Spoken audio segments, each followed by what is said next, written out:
په قرآن پاک کې انسان ته هدایت. که چیرې دا احکام پر ځان عملي کړو نو ژمنه در سره کوم چې هیڅ به په ژوند کې له ستونزو سره مخ نشو او خوشحاله پاتې ژوند به تیروو. نو راځئ چې په دې احکاماتو ځان پوه کړو او عمل پې وکړو. اول، د اجازت نه پرته د چا کور یا کوټې ته مه داخلېږئ. دوم، په خپلو کې د قرض معاملات تقریر کړئ. دریم، د چا ړوند تقلید مه کوئ. څلورم، که په چا مو قرض وي او هغه تنګلاسی وي نو هغې ته مهلت ورکړئ. پنځم، د سود اخیستو او ورکولو نه ډډه وکړئ. شپږم، رشوت مه اختیاروئ او ترېنه ډډه وکړئ. اووم، کله چې له چا سره وعده وکړئ نو خپله وعده پوره کوئ.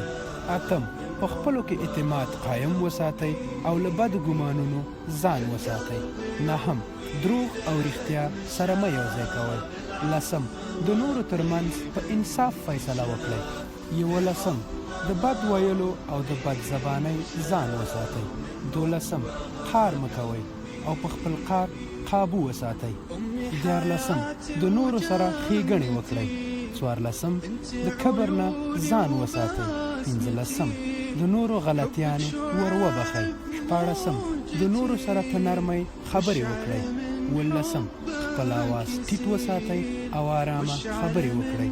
اتلسم، په نورو ملنډې مه وهئ.